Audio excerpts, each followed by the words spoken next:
수양대군이 칼을 들었습니다. 오늘 밤 궁이 뒤집어집니다. 단종이 있던 곳은 궁궐이 아니었다. 계유정난이 터지던 그 밤, 어린 왕은 누나의 집에서 잠들어 있었다.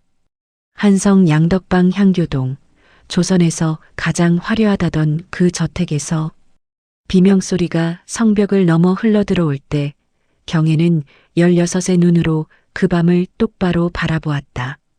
도망칠 수도 막을 수도 없었다. 그저 동생의 손을 꼭 쥐고 있을 뿐이었다. 여러분, 구독과 좋아요 한 번씩 눌러주세요. 여러분의 응원이 이야기를 계속 이어가는 힘이 됩니다. 1436년 세종 18년 경혜공주는 세자 이양 훗날의 문종과 그의 후궁권씨 사이에서 태어났다. 태어날 때부터 그 삶은 평탄하지 않았다. 어머니 권씨는 당시 세자의 후궁이었기에 아이는 공주도 군주도 아닌 현주라는 낮은 자코로 세상에 나왔다. 그러나 이 아이의 존재는 곧 어머니의 운명을 바꾸어 놓았다. 세자빈이었던 휘빈 김씨와 순빈 봉씨가 후사 없이 궁에서 쫓겨난 뒤 세종에게는 왕손을 낳아줄 새 세자빈이 필요했다. 이미 딸을 낳은 후궁권 씨야말로 가장 검증된 후보였다. 딸을 낳았으니 아들도 낳을 수 있으리라는 판단이었다. 결국 권 씨는 세자빈으로 책봉되었고 그 딸은 현주에서 평창군주로 자코가 올랐다. 어머니를 세자빈으로 만든 딸, 그것이 경혜의 첫 번째 역할이었다. 그런 경혜 공주가 7살이 되던 해 어머니 세자빈 권 씨가 아들을 낳게 되는데 그가 바로 단종이다. 그런데 아들을 낳은 경사도 잠시 세자빈 권 씨는 단종을 낳은 다음 날 산후병으로 죽게 된다. 7살짜리 아이는 갓 태어난 남동생을 품에 안고 어머니가 없는 세상과 처음 마주했다. 어머니를 여인 경혜는 당시의 관습대로 재액을 피하기 위해 조유래의 집에서 그 부인과 외가의 여종인 유모 백씨의 손에 자랐다. 궁 바깥의 민가에서 보낸 어린 시절이었다. 그러나 아버지 문종의 사랑은 변함이 없었다. 어미 없이 자라는 딸이 안쓰러워 문종은 경혜를 다른 어느 자녀보다 더 각별히 품었다. 세종 또한 손녀딸을 아꼈다. 조선의 왕녀는 대개 10살 전후로 혼인하여 출궁했지만 경혜 공주는 15살이 될 때까지 혼인하지 못했다. 어미 없이 자란 아이를 곁에 더 두고 싶었던 것인지 세종과 문종의 마음이 그러했던 것이다. 경혜 공주가 14살이 되던 해 늦가을 세종의 건강이 급격히 나빠지기 시작했다. 세종은 서둘러 손녀딸의 혼사를 진행했다. 자신이 갑자기 세상을 떠나면 3년상 기간 동안 혼인이 미뤄질 수 있었기 때문이다. 이렇게 정해진 혼처가 형조 참판을 지낸 정춘경의 아들 정종이었다. 세종은 혼례를 마친 지 2달도 채 되지 않아 눈을 감았다. 사랑하는 손녀에게 베푼 마지막 선물이었다.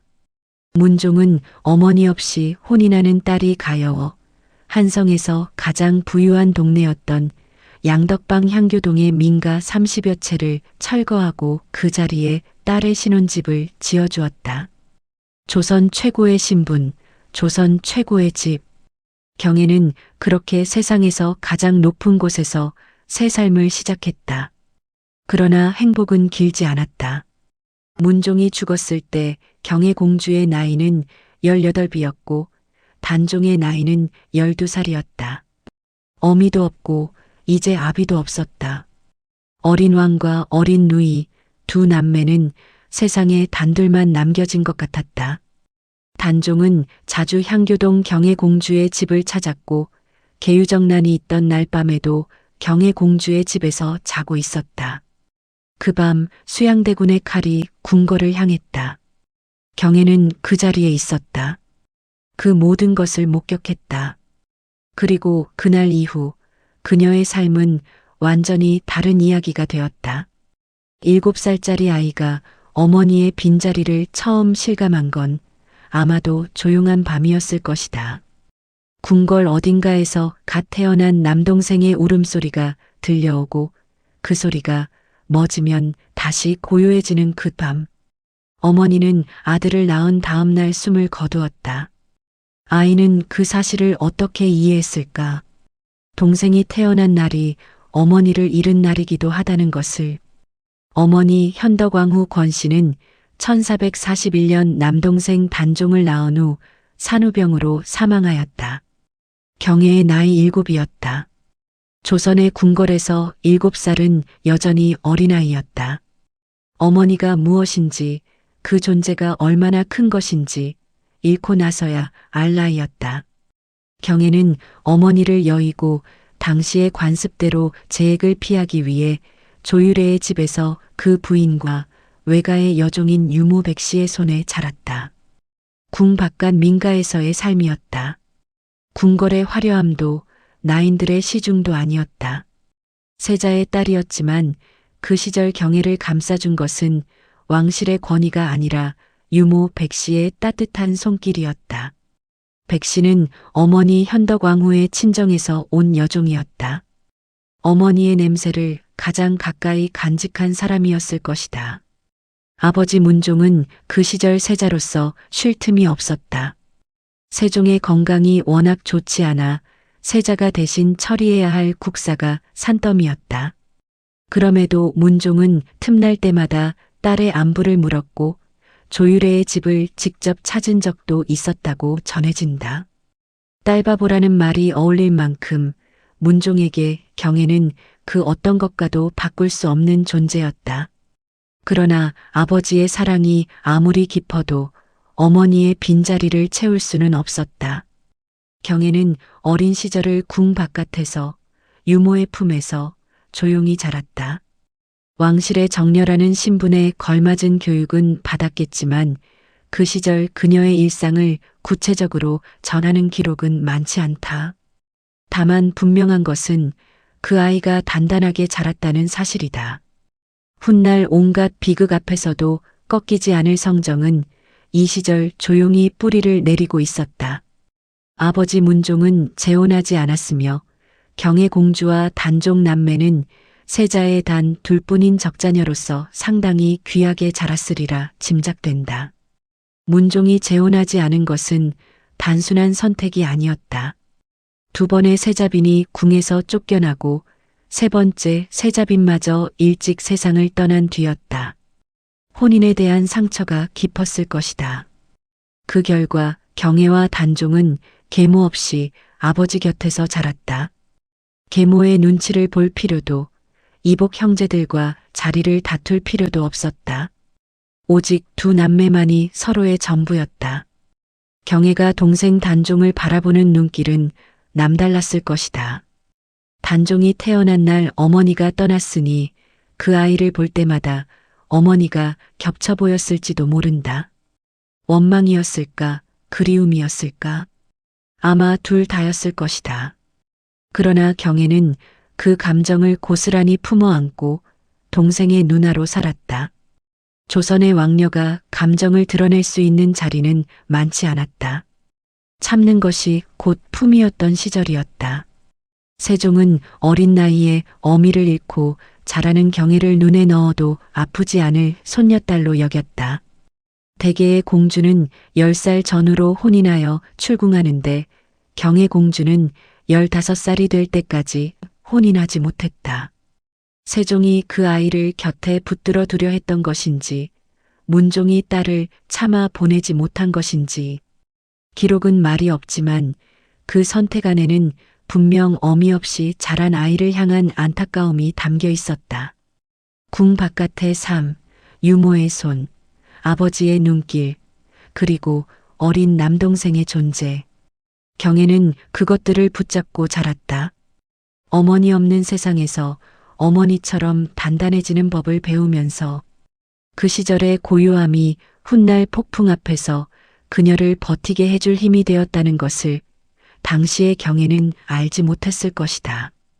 경애 공주 14살이 되던 해 늦가을, 세종의 건강이 급격히 악화되었다. 세종은 서둘러 손녀딸의 혼사를 진행했다. 할아버지가 죽기 전에 손녀의 앞날만큼은 매듭지어 두고 싶었던 것이다. 서두른 혼인이었지만 그 안에는 깊은 사랑이 있었다. 경애의 어린 시절은 그렇게 막을 내렸다. 어머니 없이 시작된 삶이었지만 그 삶을 지켜준 사람들이 있었다.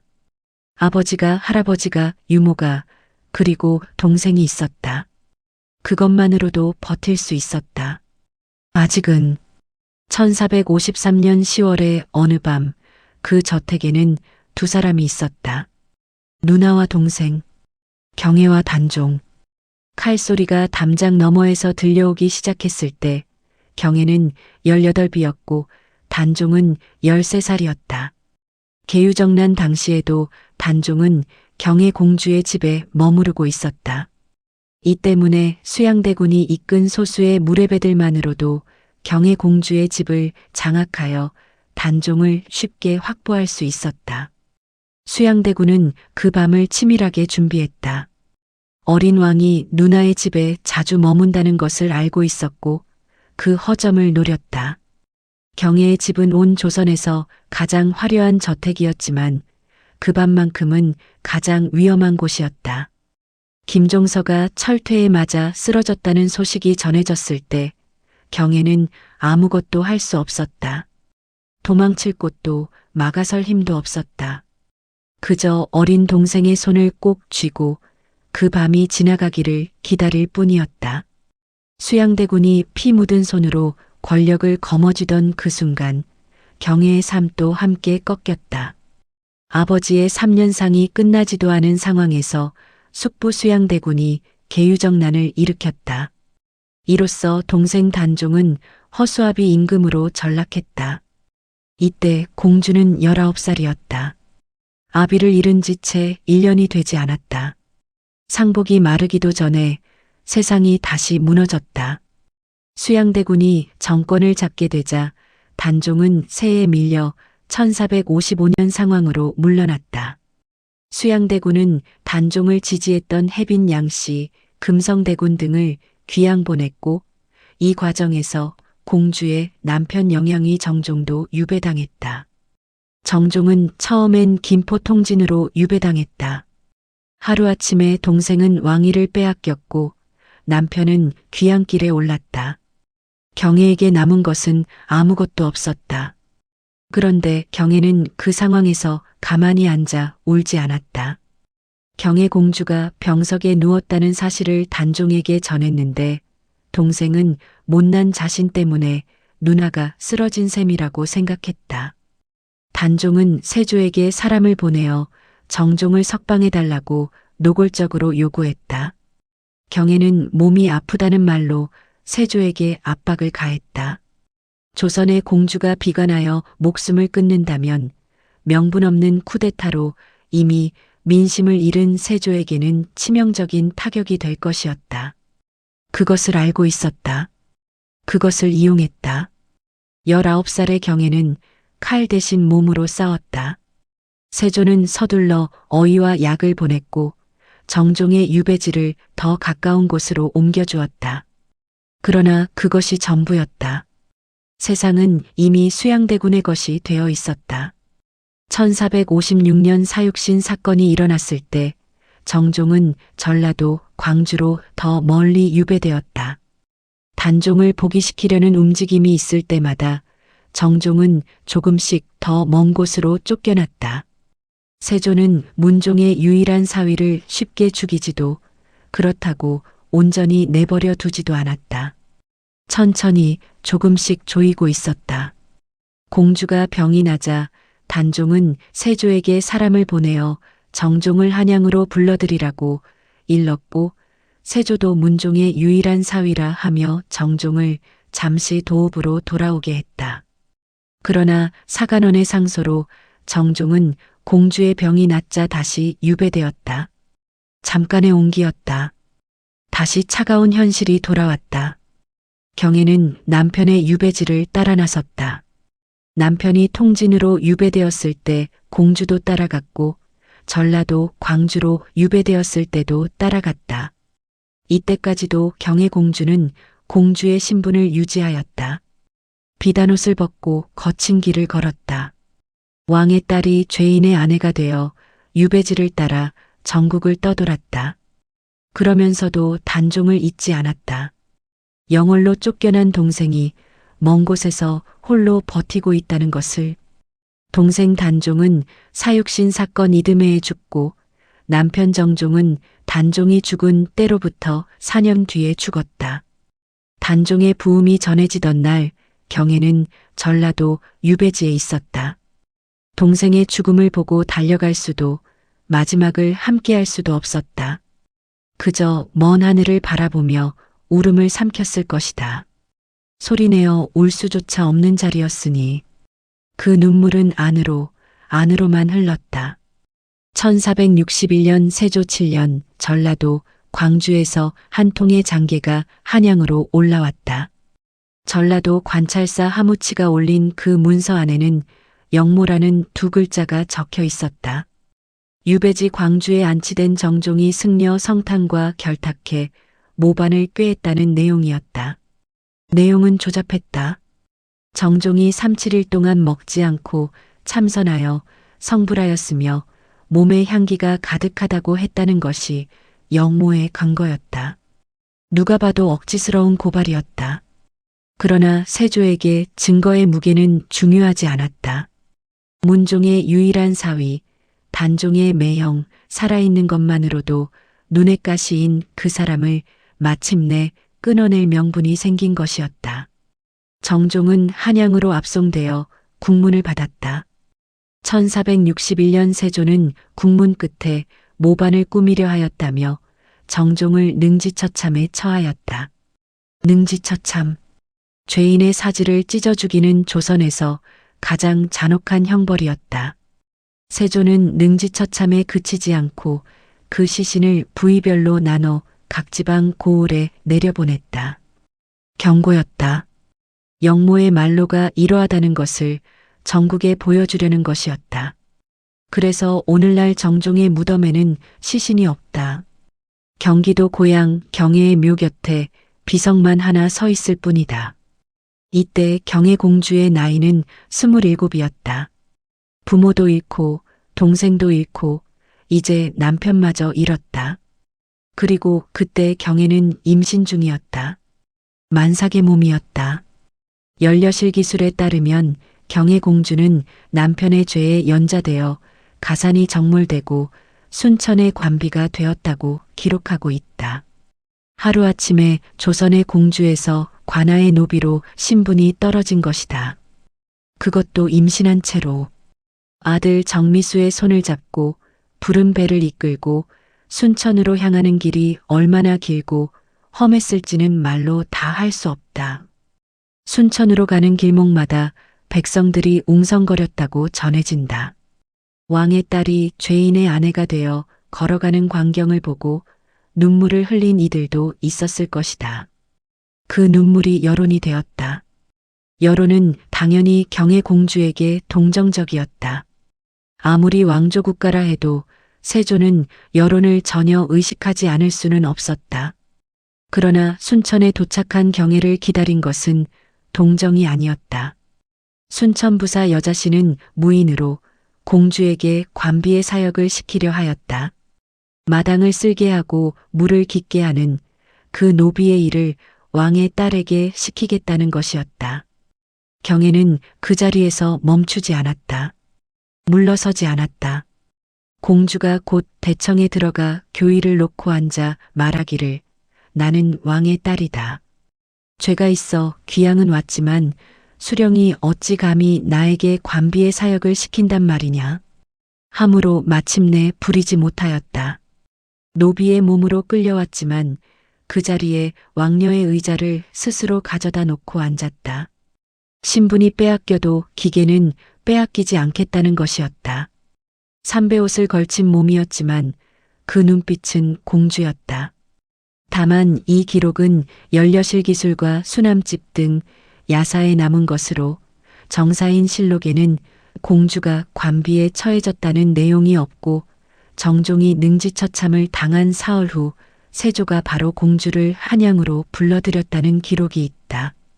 사실 여부는 불분명하지만 그 이야기가 수백 년 동안 전해 내려왔다는 것 자체가 경애를 바라보던 당대 사람들의 마음을 말해주고 있다.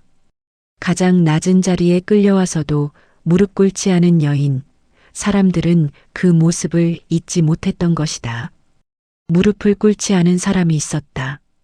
가장 낮은 자리에 던져졌을 때 그 자리에서 의자를 가져다 놓고 앉은 사람이 있었다. 신분이 박탈되고 남편이 사지가 찢겨 죽고 만삭의 몸으로 낯선 땅에 내던져진 상황에서도 고개를 숙이지 않은 사람이 있었다. 그것이 경애였다. 연려실기술의 기록에 따르면 순천부사 여자신이 공주에게 관비의 사역을 시키려 하자 공주가 곧 대청에 들어가 교의를 놓고 앉아서 말하기를 나는 왕의 딸이다. 죄가 있어 귀양은 왔지만은 수령이 어찌 감히 나에게 관비의 사역을 시킨단 말이냐 하므로 마침내 부리지 못하였다. 이 장면을 잠깐 들여다보자. 경애가 그 대청에 앉기까지 어떤 일이 있었는지를. 그녀는 조선에서 가장 비참한 상황에 놓여 있었다. 남편은 사지가 찢긴 채 죽었고 그 시신조차 전국에 흩어졌다. 아들은 6살이었다. 뱃속에는 또 다른 아이가 있었다. 가진 것은 아무것도 없었다. 입고 있는 옷 한 벌, 그것이 전부였을지도 모른다. 그런데 부사가 노비의 일을 시키겠다고 했을 때 경애는 뒷걸음질 치지 않았다. 울지 않았다. 애원하지 않았다. 대청으로 걸어 들어가 의자를 직접 끌어다 놓고 앉았다. 그 행동 하나가 모든 것을 말했다. 나는 이 자리에서 내가 정해준 위치에 서지 않겠다는 것. 몸은 여기 있지만 나의 존엄은 내가 건드릴 수 없다는 것. 조선에서 공주의 의자는 언제나 가장 높은 곳에 놓였다. 경애는 그것을 알고 있었다. 그리고 그 누구도 자신의 손으로 그 의자를 내리지 않겠다고 결심했던 것이다. 설령 남이 그것을 빼앗아 가더라도 스스로는 절대 내려놓지 않겠다고. 안정복의 수남집에도 경애 공주가 장흥의 관노가 되었다는 기술이 있다. 그러나 실록에는 경애 공주가 관노가 되었다는 기록이 없고 대신 정종이 죽은 후 머리를 깎고 여승이 되었는데 무척 가난했다는 기록이 있다. 야사와 정사가 엇갈린다. 그러나 어느 쪽이 사실이든 간에 한 가지는 분명하다. 경애의 삶이 그 어느 순간에도 편안하거나 안온하지 않았다는 것이다. 관비였든 아니었든 그녀는 가장 극한의 자리에서 버텼다. 사람이 가장 쉽게 무너지는 순간은 어디일까? 몸이 힘들 때가 아니다. 자신을 지탱하던 이름이 사라질 때다. 경애는 공주라는 이름을 빼앗겼다. 아내라는 이름을 빼앗겼다. 누나라는 이름마저 동생이 죽으면서 의미를 잃었다. 남은 것은 어머니라는 이름뿐이었다. 그것 하나를 붙잡고 경애는 그 자리에 앉았다. 여론은 당연히 경애 공주에게 동정적이었다. 세조는 결국 경애 공주를 복권시키고 한양으로 불러들였다. 세조가 경애를 불러들인 것은 자비가 아니었다. 정치적 판단이었다. 명분 없는 권력은 민심을 먹고 산다. 왕의 딸을 노비로 만들었다는 소문이 퍼지는 것은 세조에게도 부담이었다. 그래서 거두어들였다. 세조는 조정 대신들의 반대에도 불구하고 정종의 족친에 대해서는 연좌하지 못하게 하였을 뿐만 아니라 경애 공주에게는 집과 토지와 노비를 주도록 하였다. 원수가 집을 내주는 상황이었다. 남편을 죽인 자가 집을 지어주겠다고 했다. 그 집을 받아야 했다. 그것이 경애의 현실이었다. 원수의 손에서 건네받은 집, 원수의 허락 아래 공주라는 이름을 다시 달게 된 삶. 그 안에서 경애가 무너지지 않을 수 있었던 것은 오직 하나 때문이었다. 대청의 의자를 가져다 놓던 그 순간부터 결심했던 것. 내 아이들만큼은 이 굴레에서 꺼내겠다는 것. 그것이 그녀를 버티게 했다. 그것이 그녀를 살아있게 했다. 공주는 소리내어 울지 않았다. 그러나 그 눈빛에는 꺼지지 않는 불씨가 있었다. 세상이 그것을 끄려 할수록 더 낮게 더 깊이 그 불을 품었다. 그것이 경애의 기계였고 그것이 경애의 무기였다. 딸을 낳았다.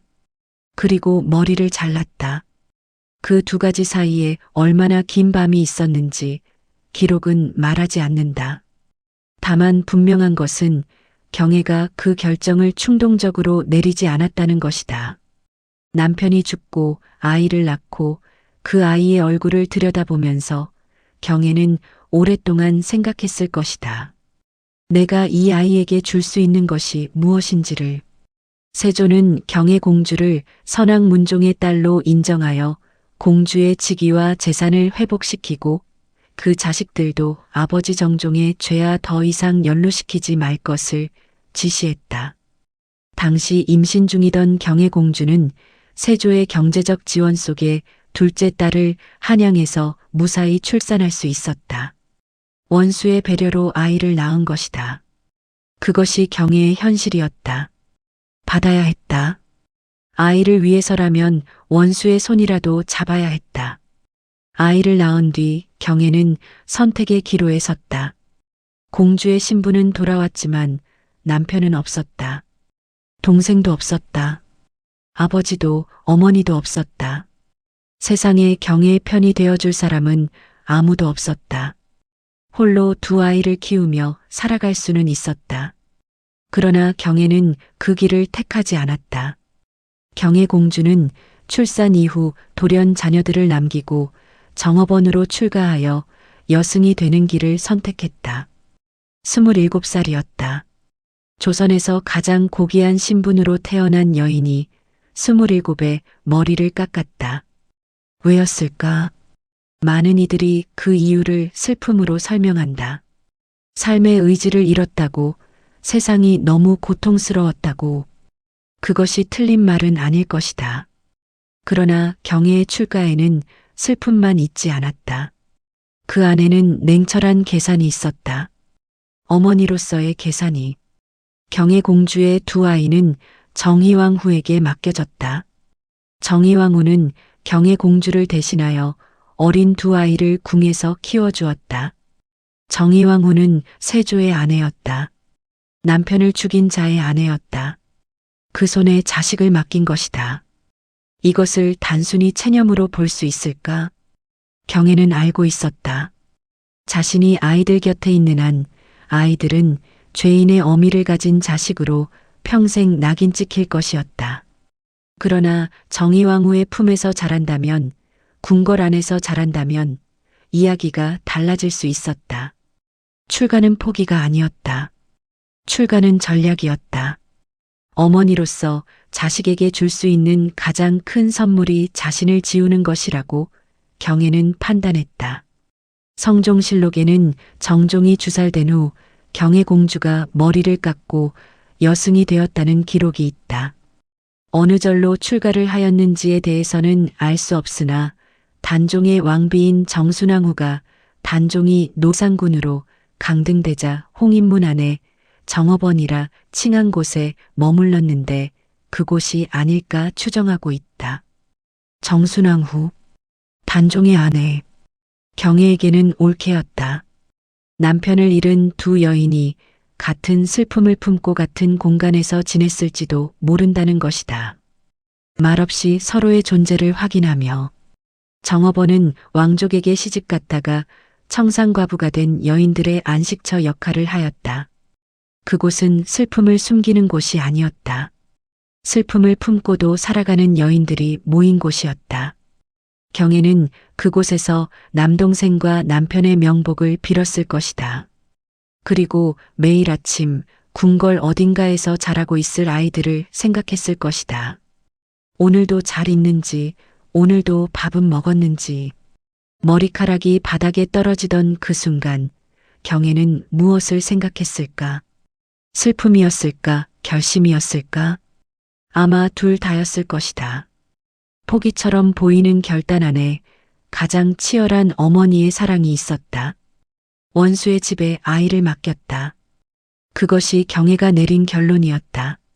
머리를 깎고 절에 들어가기 전 경애는 아들 정미수를 세조의 궁궐로 보냈다. 남편을 죽인 자의 품에 자식을 맡긴 것이다.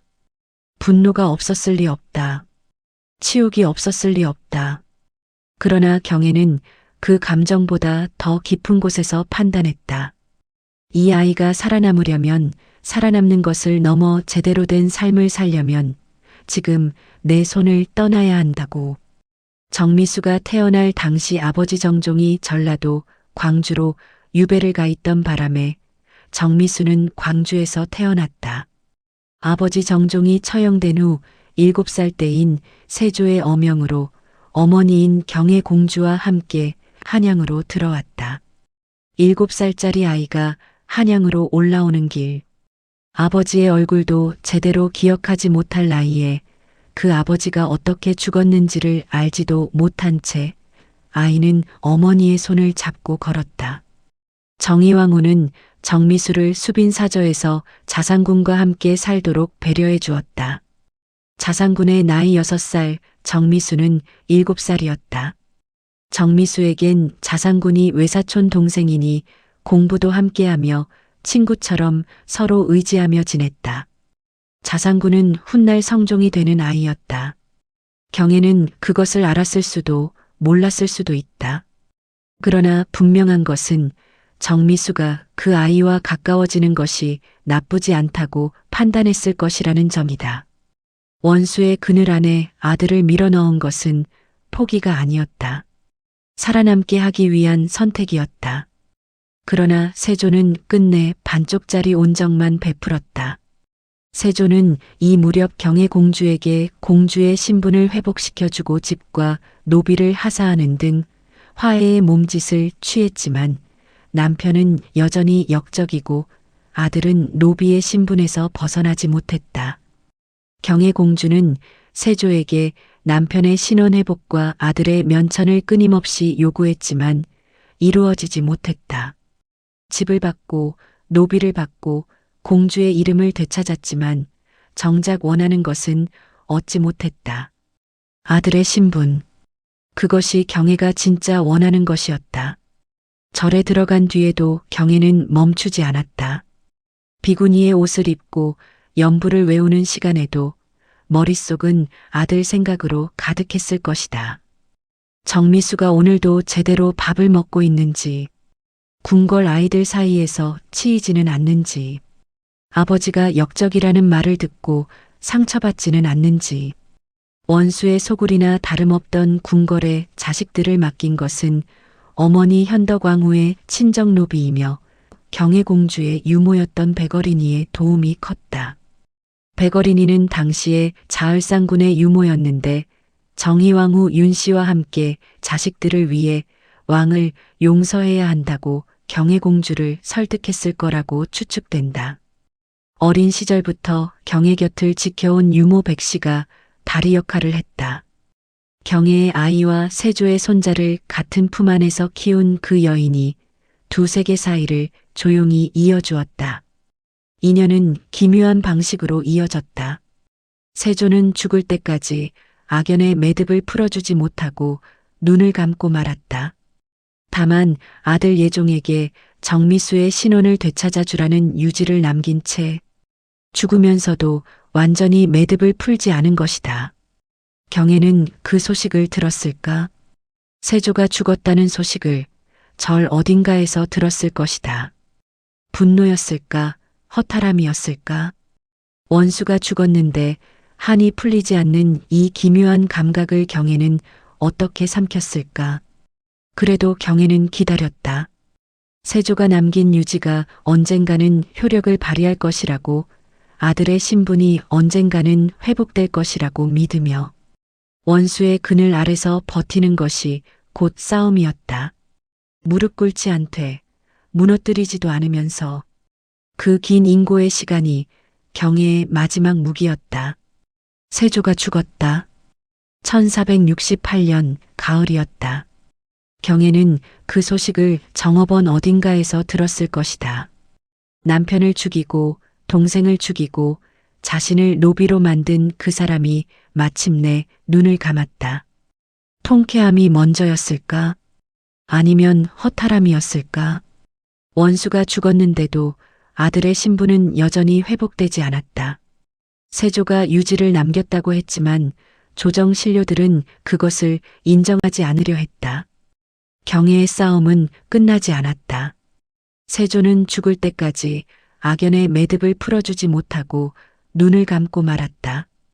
다만 아들 예종에게 정미수의 신원을 되찾아 주라는 유지를 남긴 채 유지는 말 그대로 유지일 뿐이었다. 예종이 그것을 실행에 옮기기도 전에 예종마저 즉위한 지 1년 만에 세상을 떠났다. 왕이 바뀌고 또 바뀌는 동안 경애는 절에서 기다렸다. 아들의 이름이 불리는 날을 기다렸다. 정미수는 궁에서 자랐다.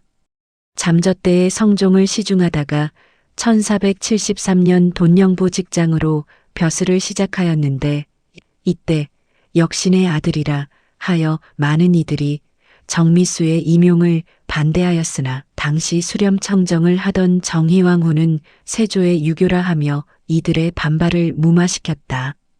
조정신료들은 거세게 반발했다. 역적의 아들에게 어찌 벼슬을 줄 수 있느냐고. 그 반발이 한 번이 아니었다. 한 달 넘도록 파직 상소가 이어졌다. 그러나 정희왕후는 흔들리지 않았고 성종도 뜻을 굽히지 않았다.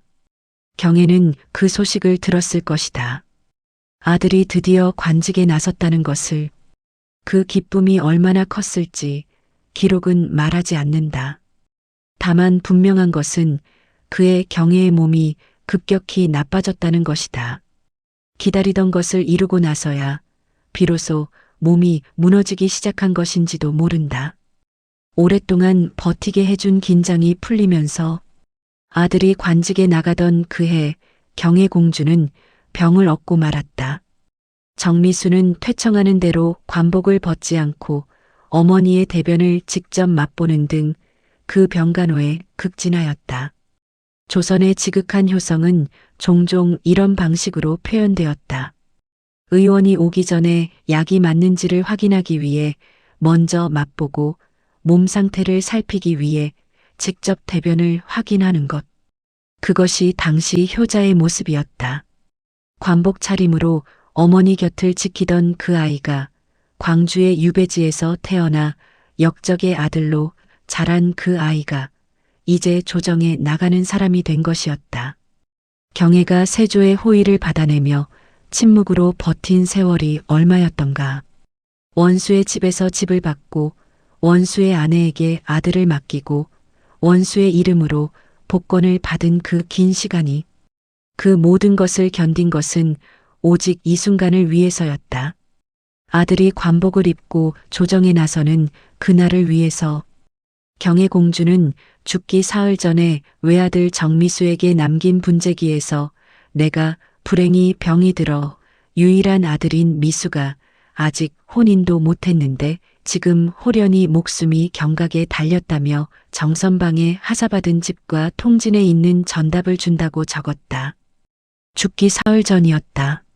몸을 가누기 힘든 상태에서도 경애는 아들의 혼인 걱정을 먼저 했다.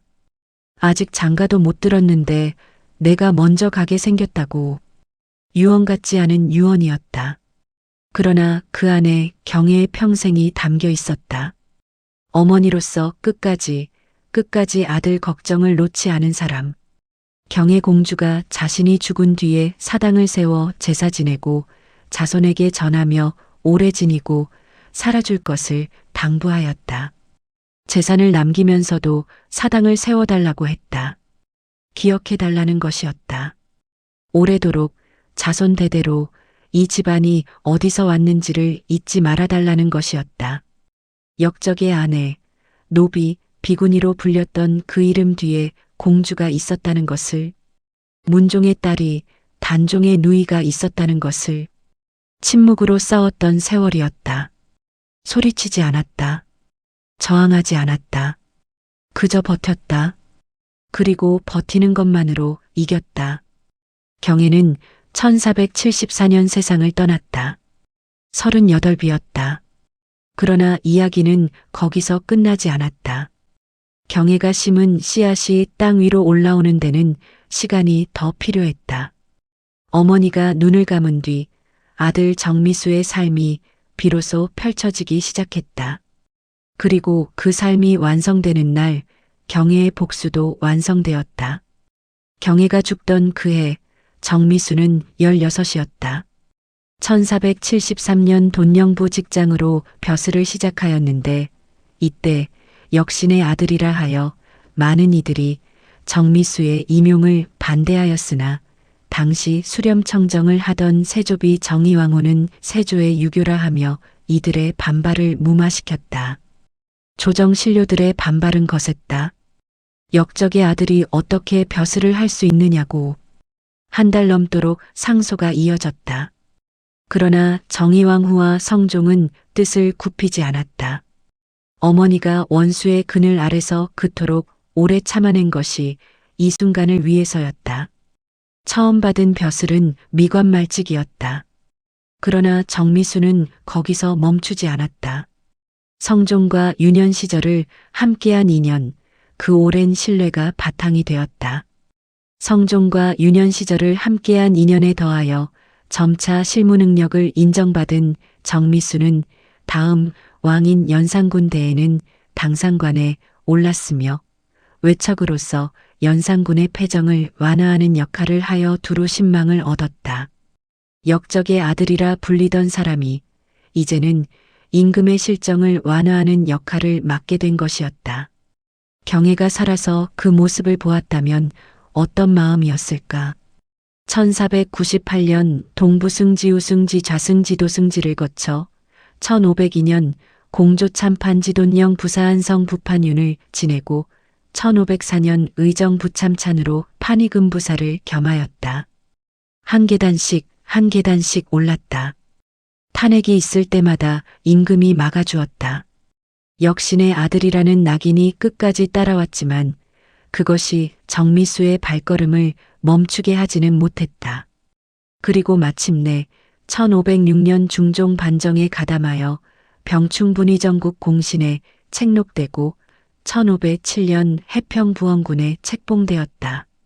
부원군, 조선에서 공신에게 내리는 최고의 작호 가운데 하나였다. 역적의 아들이 공신이 되었다. 노비의 아들로 태어났던 그 아이가 해평부원군이 되었다. 경애가 그토록 원했던 것이 이것이었다. 남편의 신원회복은 끝내 살아서 보지 못했다. 그러나 아들의 신분 복권, 아들의 관직, 아들의 이름이 조선의 역사에 공신으로 새겨지는 그 날이 결국 왔다.